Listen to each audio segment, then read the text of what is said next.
Буква И. Буква И е за иглу. Игра, игла и избор. Какво означават тези думи? Знаете ли? Знаете ли какво е иглу? Това е къща, направена от лед и в нея живеят ескимосите. Това са хората, които живеят на Северния полюс, където е вечна зима. Вие също може през зимата да си направите иглу на двора, когато завали много сняг. И да си представите какъв е живота на ескимосите. Игра и игла. Тук цялото семейство играят някаква игра. Настолна, подредена на масата. Може би хвърлят зарче. Виждате ли колко си приличат думите игра и игла? Всъщност имат само по една буква, която се различава. Игра и игла. А иглата е това, с което може да си зашием копчето, ако ни се скъса. А това дете трябва да направи своя избор. Вижте как се чуди, какво му се хапва повече. Банан или ябълка. Важното е, че което и да си избере, все ще е много полезно. Вие какво предпочитате повече? Банани или ябълки? Хайде да направим буква И от пластелин. Аз вече съм готова с моя пластелин. Започваме от първата чертичка надолу. После трябва да направим ето тази диагоналната.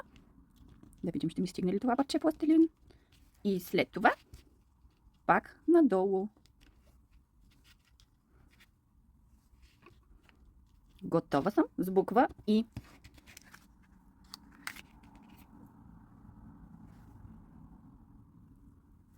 Предметите за буква И са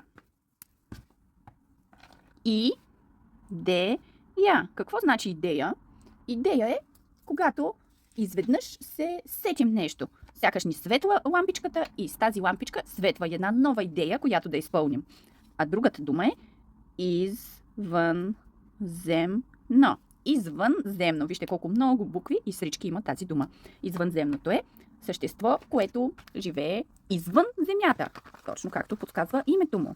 Вие виждали ли сте извънземни? Хората се делят на такива, които вярват, че съществуват някъде там далеч в космоса извънземни, и такива, които въобще не вярват, че има нещо друго в Вселената, освен нашата планета, на която да има живот.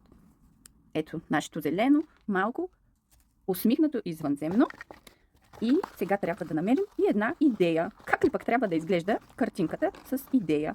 Ето, този човек се е сетил нещо и му е светнала лампичката в главата. Той има идея. Готови сме с буква И. Забравихме да я напишем с маркера. Започваме от дългата черта, диагоналната и после още една дълга надолу. Готово.